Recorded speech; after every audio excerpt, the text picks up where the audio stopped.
Thank you. Well, thank you. And to everybody who's joining us, good day.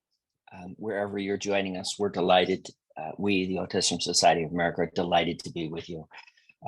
Pretty exciting times for us as we come to the end of Autism Acceptance Month. We know that doesn't mean we stop thinking about working with and for the autism community, but we just realize that it also means that this month comes to a little bit of an end today. And what a perfect time to do it, to gather across the world and recognize the unique challenges, diverse celebrations of unique individuals, their abilities, and all that being autistic means. So I am the president and CEO of the Autism Society of America. Let me tell you, the agenda for today will be a little bit about, as you see on your screen, a little bit about the Autism Society, about neurodiversity and autism, what this month has meant for us here at the United States, and what we have seen around the world for this month. Give, we hope, some very useful and helpful tips for individuals in the workplace about autism, whether it's themselves, their colleagues, or those who work with them and their family members. And we find that happens quite a bit where we're talking to individuals about autism and the universe grows. And I'll talk a little bit about that. We'll talk about supporting the autism families. And if there's time, I am happy to take any questions that you have. And of course, you can put them in the chat as well if you need to, if that is a venue that you're more comfortable with. And then we will do the best to answer them. I say we because I am joined today by Ali Taché, who is the Director of National Programs at the Autism Society of America. Ali has an extensive background in working in the neurodiverse community and with individuals with special needs, especially special education teacher by training, but much, much more than that. I'm a not-for-profit leader who has worked in the healthcare environment for the better part of 20 years. And so let's get started. So the Autism Society of America, a lot of words here. I promise you, I'm not going to read everything that's on the screen. Please, I won't do that to you. But let me tell you that the Autism Society of America is the oldest and largest autism organization in the United States of America. We were founded in 1965 by a group of parents who, from San Diego, Dr. Bernie Remlin, and on the East Coast in Albany, New York at the time, Dr. Ruth Sullivan. The parents who were concerned about their children not getting the special education needs met in the public school system. And Dr. Bernie Remlin had done a survey. It had been distributed on paper at the back of a magazine, and the survey was to help them understand if their child might be autistic. And one thing led to another, and they started sending their results back to Dr. Remlin, who was doing a project for the Department of Navy at the time. And as a result of that, parents started to get together. Dr. Remlin and Dr. Sullivan brought them together in New York, or actually Teaneck, New Jersey, just outside of New York City. And they formed the Autism Society of America. And what we have learned since 1965 is that autism is very local. That when I say that, the needs are local and the supports are local.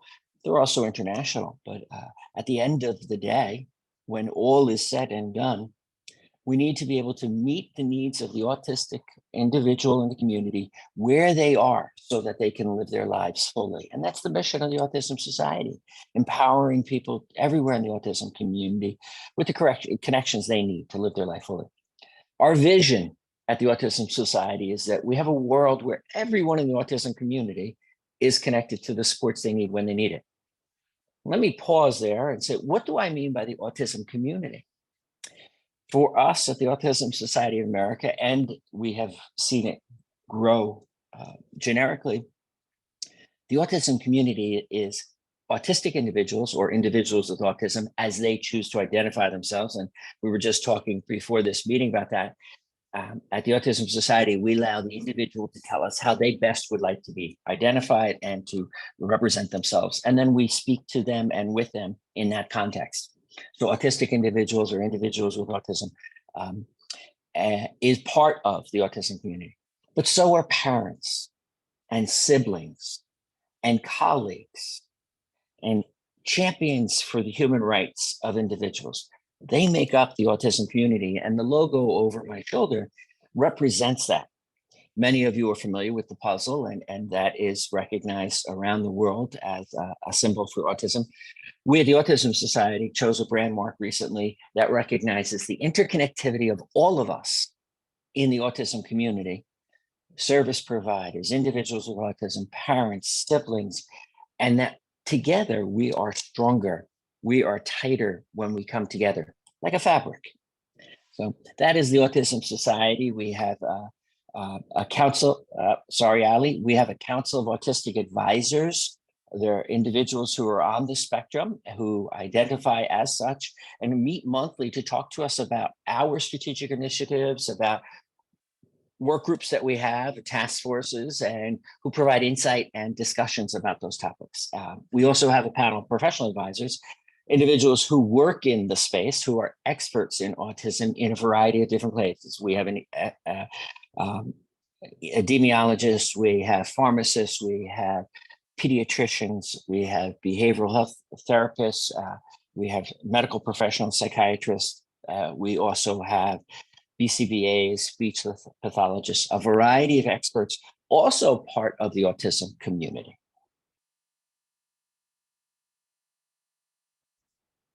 So again, I'm not going to read all these slides to you, but by the numbers, we have grown. We launched the first National Autistic Children's Week in April in 1972.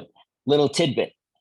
It originally was in August for alliteration, August and autism. But Dr. Ruth Sullivan insisted that they change it to April. And the reason she chose April, again, for alliteration, but also because in the United States, we pay our taxes in April. And she felt that after April, we would have paid all our Christmas bills, paid our taxes, and then be able to support our local charities. That was the grassroots thinking of our founders at the time. So that's how April came about, as that. Later on, other groups started looking at it as Autism Awareness Month. And then we introduced the Autism Acceptance Month to the community through our platforms in 2021. However, for the last 5 years, we've been recognizing and focused on celebrating the differences within the autism community. We're an affiliate of 70 plus, an association of 70 plus affiliates across 39 states across the United States. But we also have chapters and partners that bring us over 80 in total. Our reach is strong and big. About 1.2 million people have reached out and accessed our resources in a variety of different ways. And the data is there, over 130,000 people call our helpline and email looking for support. And why is that? Because every day somebody else is diagnosed with autism. And we know that, and it continues to grow in the prevalency rate. And the impact is there. So that is a bit of the Autism Society by the numbers. Okay, let's look at some facts and statistics around autism and autism education. Now, so many of you know the variety of different ways of looking at neurodiversity, but let's look at it from this lens if we can. We know the neurodiverse movement is sweeping across the country in a very positive way. It's bringing attention to that unique diagram of moving away from my deficits, shortcomings, and pathologies towards diversity, acceptance, and celebration, or as here just mentioned, superpower, if you will, for some who choose that. It was the autism community that originated the term neurodiversity, and it has evolved, and it's not just about autism, as you know. And from that, we have autism acceptance. And for us, awareness led to acceptance, and acceptance leads to inclusion. And of course, within that, autism pride. The Venn diagram you see in front of you is one of looking at a medical model and one of looking at a social model. You can see the contrast in how we look at this. We do identify autism as a disability as it is recognized by the CDC, the Centers for Disease Control in the United States, and the medical community. But you get to see what is it that creates that disability for me? How do I hold myself? Not as abnormal, faulty, or wrong, but as equally valid and valuable. Um, Not that I need to be fixed, but rather I need to be understood. Not that I need to be trained, but I need to be supported. Not to be prevented, but appreciated. Not to be segregated and separated, but to belong. That fabric, right? And to have society adjust to where I need to be, not me to them. So, what is autism? For those who don't know, but many do, it's a complex, lifelong developmental condition. And it typically appears in early childhood. And as a result of that, we at the Autism Society advocate early diagnosis and frequent, um, beginning as early as 9 months, looking for those uh, variants that may give us indications that the child may be displaying some of that developmental condition and continuing every 6 months until a diagnosis is reached. But we look at that, we also realize that it's different for everyone, it's unique, right? Typically, it's defined by certain behaviors. However, it's not limited to that. We can see that it will impact or affect social interactions, communication, relationships, self-regulation. And I want to go back to that second paragraph also because I want to make sure we're really clear here. And the Autism Society of America realizes there is no current one single cause for autism. It is complex and it is diverse, and it manifests and displays itself in unique ways based on the individual.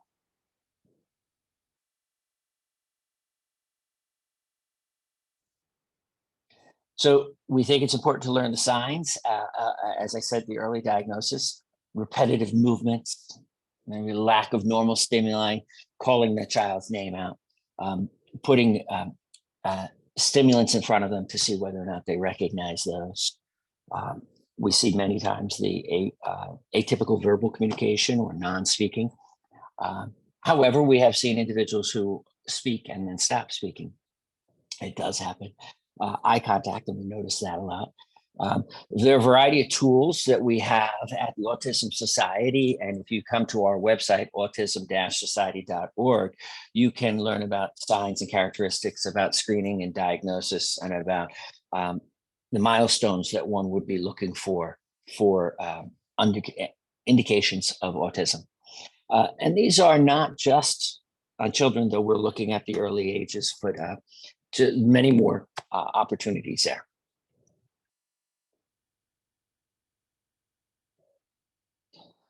So the data, this is one of those things that we see throughout the month of April, especially, but we get more and more data, and I guess some people think that helps us to understand it better. I like to think of, if you want to know more about autism, spend time with autistic individuals. However, what's the data tell us? Recent CDC released information on the prevalency rate of autism indicates that 1 in 36 children across the United States is where the data comes from, but we extrapolate that across the world. We see many autism-related organizations and groups across the country, across the world. In Europe, we know about autism societies in the UK, and we know about them in Dubai and Qatar, Saudi Arabia, in the eastern parts, in Japan, the Philippines. We've seen it in Indonesia. We see it in throughout the continent of Africa, Australia. So it's a worldwide issue, and there's worldwide needs for resources and supports and services. We happen to believe that what we have at the Autism Society of America as the oldest and longest lasting autism organization are the ones that which all should emulate. While we can learn from each other, we think we have great resources. We know that that rate of diagnosis prevalency rate has changed, and it has changed for a variety of reasons. We're testing more girls than we ever before, even though boys are 4 times more likely to be diagnosed with autism. We're spending more time looking at that. We're seeing diagnosis at later ages, specifically women being diagnosed in their late 20s. I know of a woman who is on our Council of Autistic Advisors, didn't get a diagnosis until her mid-20s. Didn't prohibit her from becoming one of the executives of one of the world's largest banks. So we see those opportunities there. We see the diagnosis rate rising at about 10 to 17% every year. We know, I like to say that autism is an equal opportunity offender. It affects all ethnic and socioeconomic groups. Nobody is excluded from the impact of autism. Nobody. We know that vaccines do not cause autism. Let me repeat that. We know that vaccines do not cause autism. There was at one time a study that got worldwide recognition. That scientist has been debunked. That theory has been debunked. We know that the preponderance of evidence to demonstrate that vaccines do not cause autism. And we know that children who receive that diagnosis as early as age 4, but hopefully earlier than that, are more likely to receive better supports and services with better life outcomes and better opportunities. So there are also coexisting or comorbidities within autism, attention deficit disorder, anxiety disorder, ADD, ADHD, epilepsy are some that we see, but there are many other coexisting conditions or comorbidities. Here's a data point that I find most alarming for me personally, and that is that drowning accounts for 90% of the deaths of autistic individuals 14 and younger. That's just, for me, mind-blowing. I'll tell you a little bit about what we're doing about that. About a third of the individuals on the spectrum have an intellectual disability. About a quarter are on the borderline, and almost half have average or above average IQ scores. What does it look like for the future? Over the next decade, we're going to see as much as 1.1 million autistic teens entering the adult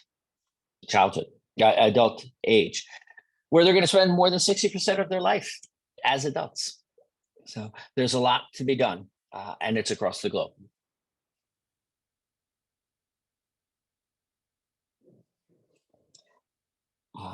Globally, we know that it's estimated 1 in 100 children are autistic.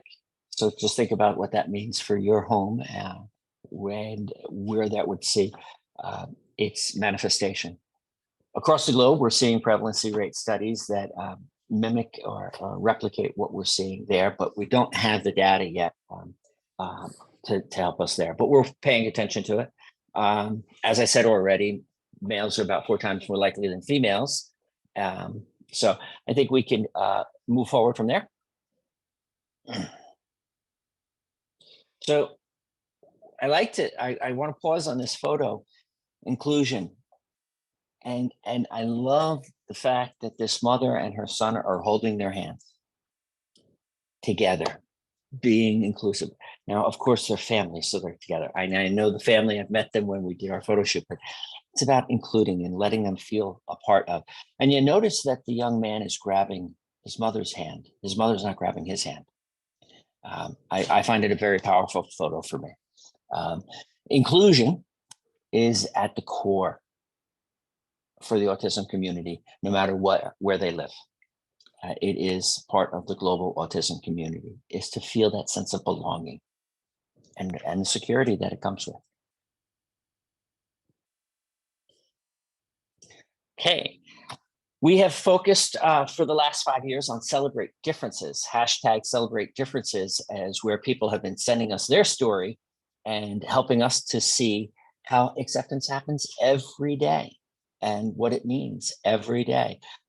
And again, another great photo, these 2 sisters got to share what their experience together was and how each are dependent on the other, and how the older wants to make sure that her sister feels accepted in the playground, in her schoolyard, in her community. Acceptance happens every day, and it happens all around us.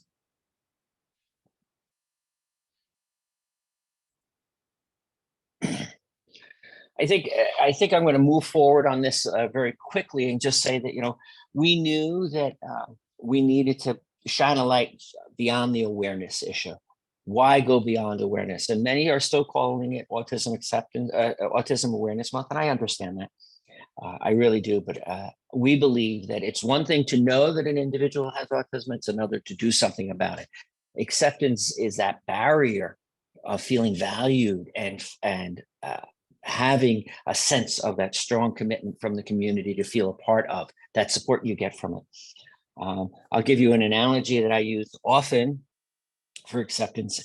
Acceptance, awareness is knowing that the little girl down the street from you has autism, and you know that because she's in the classroom with your daughter or whatnot. Acceptance is when you go down the street and say, I'm coaching the little league soccer team. Would your daughter like to play? Would she like to be a part of that? That to me is a grassroots, community-based effort for acceptance.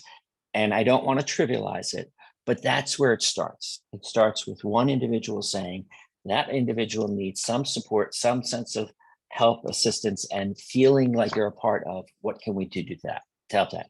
It extends to education, employment, housing, affordable health care, and of course, long-term services and supports. Average individual's lifespan of the autistic community has evolved, as has the life expectancy of our global citizenry. Where at one time, the average age of the autistic individual was 47 years old, life expectancy. It is now well into the 60s.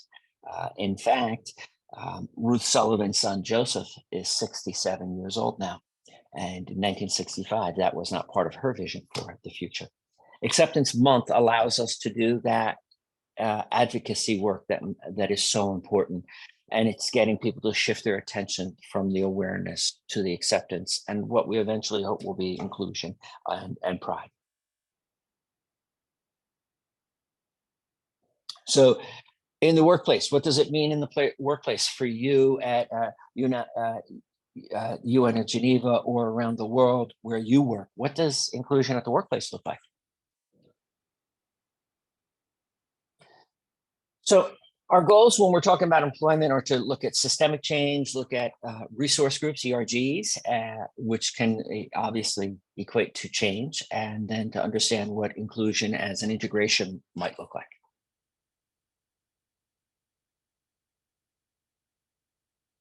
So I think there are three things we want to make sure that we're paying attention to. How intentional are you when you talk about autism and the supports that individuals need, right? And within your DEI initiatives, that's diversity, equity, and inclusion initiatives, and in your employee processes, do you highlight the supports that your organization provides? And what does the language around your hiring practices look like? And by the way, what is your hiring practice? Have we moved from that traditional interview to one that looks at applied applications of technique, skills, and talents? I'd like to give you a small example. Remember, I told you that an autistic individual may not exhibit direct eye contact. Well, for many of us, we learned that when we're going onto an interview to look straight into the person's eye, to be direct, be respectful. For us in the United States also meant a firm handshake. Well, none of those things might be possible for an individual with autism, but yet they have all the skills and talents for the job you're looking for, and they just need a few accommodations for that. In your awareness and corporate culture, what does the transparency look like, right? And when I say that, what are the protocols for connecting that applicant and the evaluation stage? And do they know that? And why is that important? Well, for some autistic individuals that I have met who talk to me about it, interviews can be exhausting. Well, they're exhausting for me too, right? But for them, it's even more so because they're in their mind, as one individual told me, she's trying to have 2 or 3 conversations in her head at the same time. She's trying to listen to the question you just asked. She's listening to the answer she just gave you, and she's trying to anticipate what your next question is. And all of that is occurring while she's trying to demonstrate engaged and confident and feeling like she wants to be a part of your community.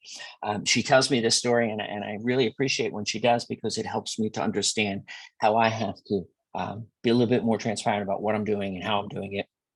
and what the expectations are, and then know what I need to do to give her time to answer my questions by pausing. And many of us are uncomfortable with those pauses, aren't we? But if we just let that person respond.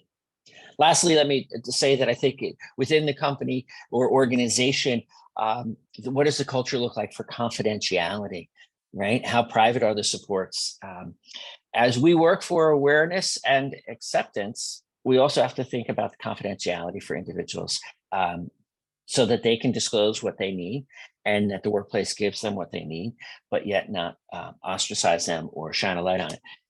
Lastly, this is more in a school setting, but families tell us they're exhausted by the end of Autism Acceptance Month, because if their child is autistic, many who are not informed will say, will your child talk about what it means to be autistic to their classmates or their peers? And they find that exhausting. I don't want to do it. I was with a gentleman in Los Angeles, California the other day who said, I just really get all worked up, anxious, and very, very frustrated during the month of April because people know I'm autistic and then they want me to talk about my autism. Why don't you talk to me about me? Why don't you talk to me about my skills, my talents, my abilities, my dreams, my hopes? I think confidentiality also leads to self-disclosure. If you follow the math, 2.8% of the population are on the spectrum. And look in your workplace and say, what does that mean? 3% of whomever in the office are probably on the spectrum and may not have identified. Doesn't mean we start self-identifying for people, but we start to be more mindful that is much more prevalent than we think. Let's look at communication and what that means, right? For many of us, it means planning. It means making sure that we know that things are written out. There are written instructions, there are priority lists, there are checklists, maybe even a color-coded system, and obviously lots of tools to help with that. Check-ins are real important. I'll give you an example of that in a second, but what do we mean by the check-ins? It's weekly or bi-weekly meetings to see how are you doing, what's happening, where you can discuss work-related issues or non-work related, depending on what the setting is, where you can give feedback and where we can prepare the person for the future. So here at the Autism Society of America, we want to live our truth, right? And so at the very beginning of the pandemic in March of 2020, we here in the United States, when it came to shutting down our workplaces, et cetera, that was on March 11th in 2020.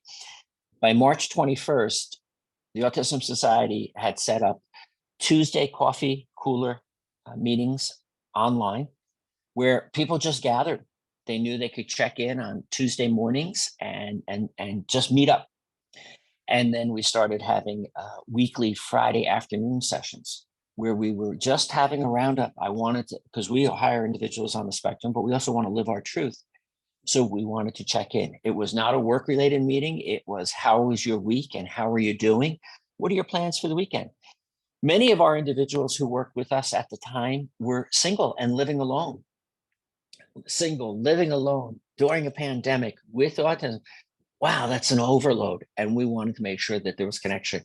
We even gave some folks homework assignments every once in a while. There'd be, okay, this weekend we want you to go outside and get a photo of a place that makes you feel happy, comfortable, serene. And then come back and show us the photo next week. And it wasn't a work assignment, but it was a way of having that check-in and then supporting people, making sure we could find out what they need.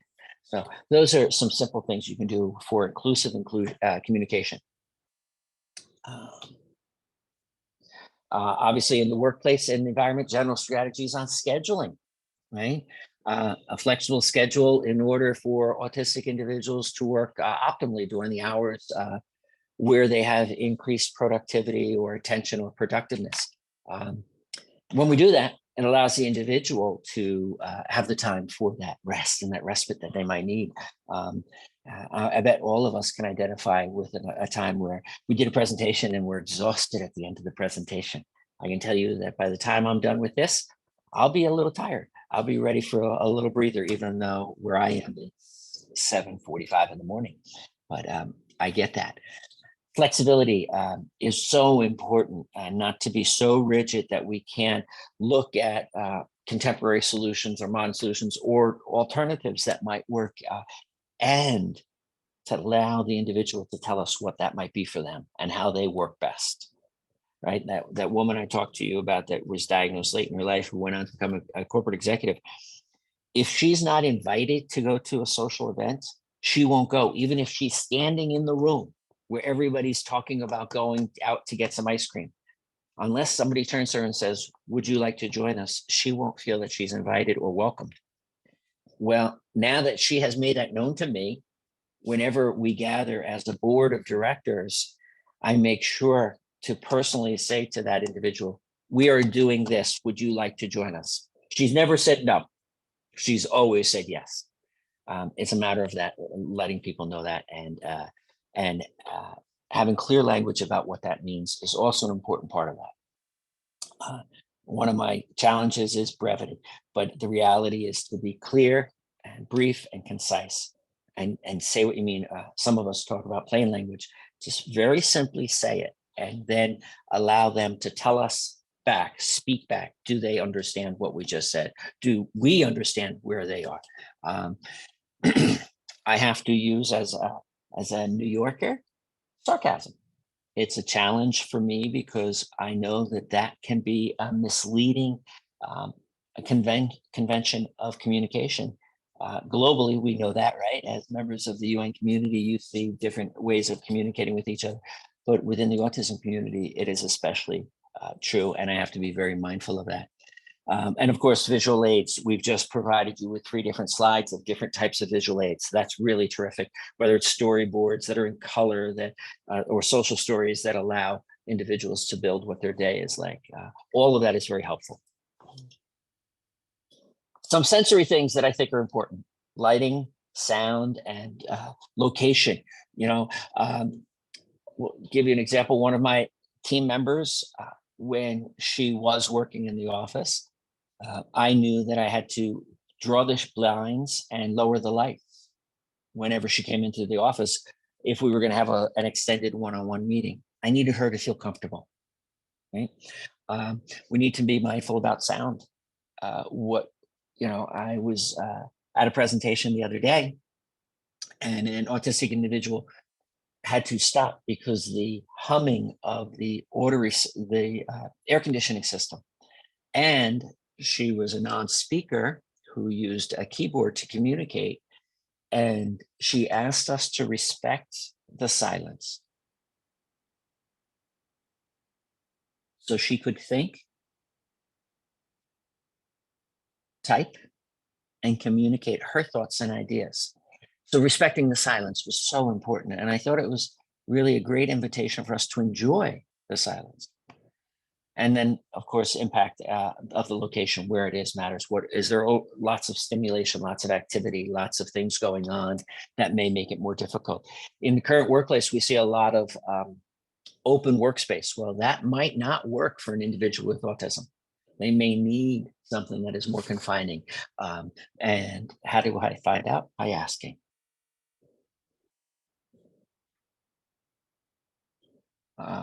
Where can we get supports? Well, there are a variety of different places for that, and I think it's important to know that what we have available. So as we wrap up, let's go to some of those supports, Ali, that we can do. Obviously, I'm going to give you some organizational ones, but I'm also going to demonstrate from this slide supports from each other. The gentleman on that slide is the president of the Autism Society of San Diego.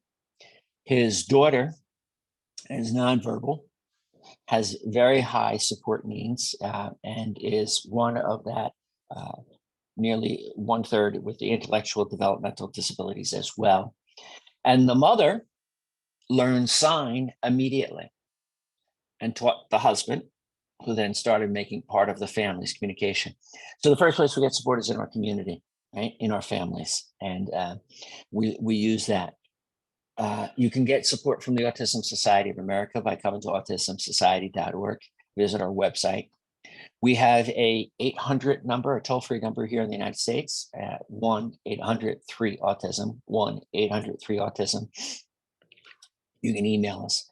We also have local affiliates. Again, as I said, we have between our affiliates and our chapters and partners, more than 80 partners across the United States.